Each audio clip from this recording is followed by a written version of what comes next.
So, what's up mga katulibag? For today's video is magtatagalogins tayo para maintindihan tayo ng kadaghanan o karamihan. Charis! So ngayon ay nangunguha tayo ng maliit na kawayan. Anong tawag dito sa inyo? Ang tawag dito sa Bisaya, yung tawag itong dabong. Ito yung yung lumalaki ba na tinatawag na kawayan. Ipakita mo yung kawayan. Yan. Ano siya, kawayan. Kawayan. Pero iba to na kawayan kasi tinatawag nitong kawayan na ito is butong. Hindi yung butong sa lube. Ang hirap nyo mga kasipa. Intindi kasi kay ang dami namang pangalan ng mga to. Hirapan tayo sa kalisod na magtagalogan. So, ngayon kukuhain natin to kasi masarap ito utanin eh. Alam mo at utanin?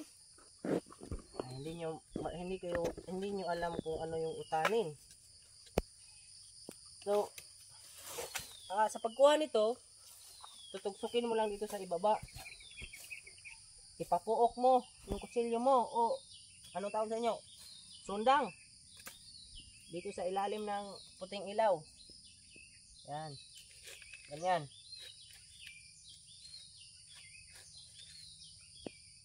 So, tapusin nyo lang yung video na yan para malalaman nyo kung paano to linisin. Huwag nyo namang utanin tong ganito kasi baka makatihan yung yung mga lalamunan nyo.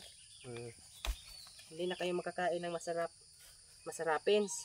So ngayon atin ang kukuhain tong isahin kasi ang dami man to hens.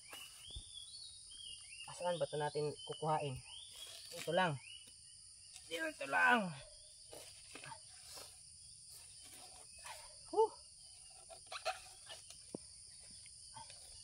Sobrahin na talaga ako sa karpuyens kasi pang hens na.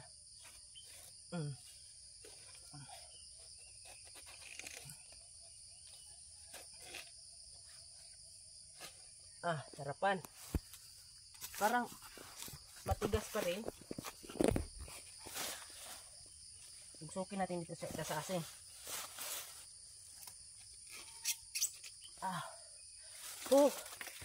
Buhay. Ang hirap talaga maging mahirap, pare.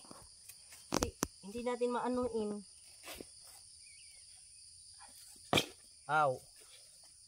Tubong. So may 4 na tayo dito. Marami pang iba dyan. Doon pa sa itaas. Ito parang to? Hindi rin ito madala sa aking paningin kasi parang gulang na to eh.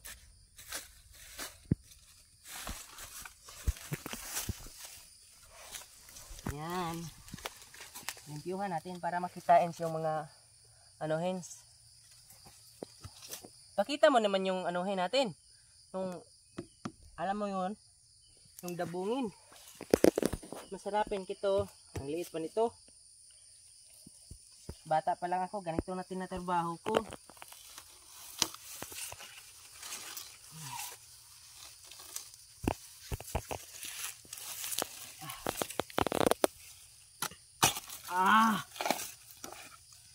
Okay. Dami na tayong nakuha. Ang liit pa naman yan. Huwag natin yan kunin kasi ang dami naman natin nakuha. Huwag natin yan kunin. Nandyan sa itaas yung kunin natin. Isa ko yung sundang. Yan. Yan. Oops, naliligiri na hin. Oy.